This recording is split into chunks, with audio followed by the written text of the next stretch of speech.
This is the new Mercedes AMG one, their Formula One car for the road. Now, it was first shown back in 2017 as a concept, but it's taken 5 years to finally produce this, the production version. Why 5 years? Well, COVID and Brexit, because a lot of this car, like the powertrain, is built at the Formula One facility in the United Kingdom. But here we are, and I'm going to tell you everything you need to know about this car. I'm Matt Watson, and you're watching Carwow.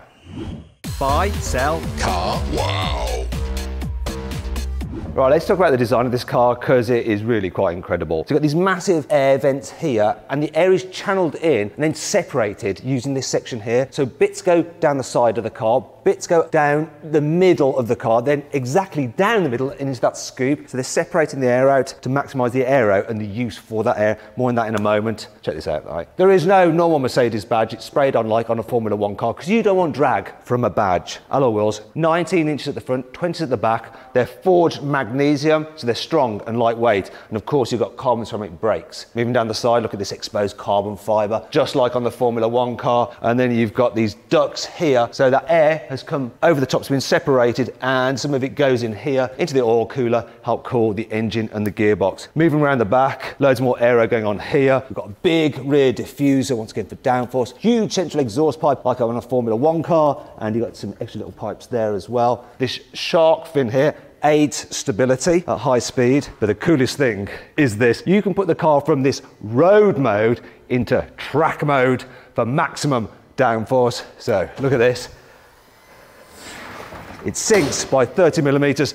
These vents over the wheel arches open up to allow airflow out of there. And then look at the huge spoiler that pops up for massive amounts of downforce. See this extra bit here? When you're going in the straight at 80 kilometers an hour, you can press a DRS mode and it'll move in, reduce the drag. Same with the air vents at the front to help you slip through the air and get your maximum top speed. Then when you come into a corner, turn in, this will pop out again, once again for maximum downforce. Look at it.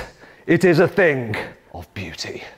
Here on the inside, the AMG one feels so sporty. So you've got a Formula One style steering wheel with various buttons on it, things for like your DRS, your suspension and stuff like that, and then your dial for your different driving modes. There's also a little function here for a flashlight. So in a 24 hours race, you can like flash people to get out your way. Then you've got a big digital driver's display here with bespoke gauges and stuff like that. And then you have the normal Mercedes infotainment system. So you don't move your seat in this car because they want to keep the driver in the optimal position for balance. Instead, you move the pedal box by releasing that and then pushing it exactly where you want it, or the column is electrically operated. The seats themselves really lovely. You've got alcantara and like leather air, and really grips you very well, which is important in a car with this kind of performance. Carbon fibre absolutely everywhere. And another thing I like, look, you've got a rear view camera because there's just, you can't see out of there. And if you want to get out, there's a big open lever there. So you pull that, then you just push the door up and then exit in style.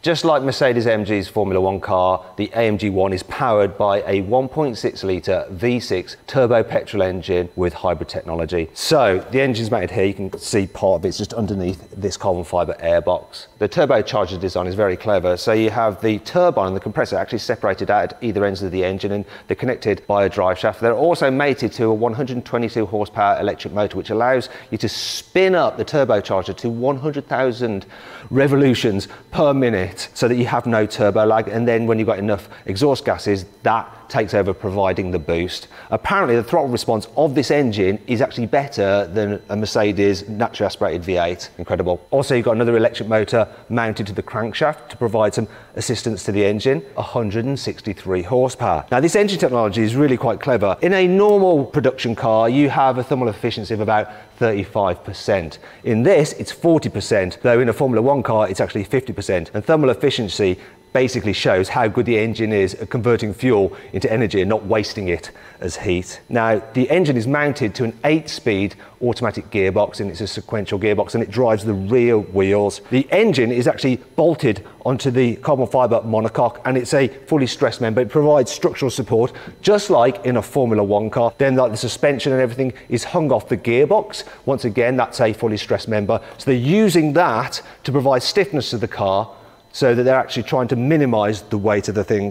Wow, it all looks pretty impressive in there. Look at the suspension coilovers there. So nice, and we have gold here. Might take a little bit of that and sell it.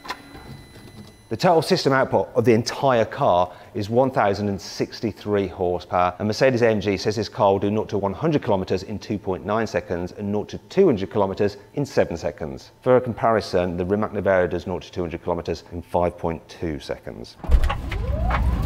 Blimey. Unlike a Mercedes AMG Formula 1 car, the One is a plug-in hybrid, so you can just plug it into a normal wall box and just charge it. You've got an 8 kilowatt hour battery, and that'll give you a range of around 18 kilometers on electric power alone. When it's running in electric power, it is only front wheel drive though. However, it can go at speeds of over 200 kilometers an hour. Probably not for 18 kilometers though.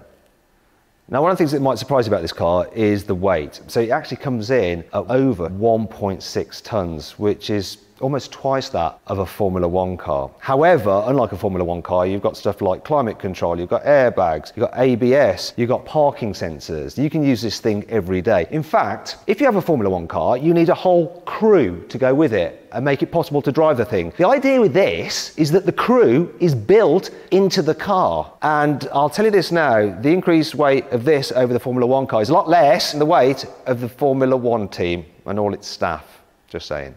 Finally, we need to talk about the price, and obviously Formula 1 technology does not come for cheap. The AMG 1 costs from £2 million. It's irrelevant though. All 275 of them have been sold. Who are the owners? Well, Nico Rosberg is getting one. It's all over the internet already. And I imagine Lewis is probably getting one as well. Other than that, just some very lucky and very rich people.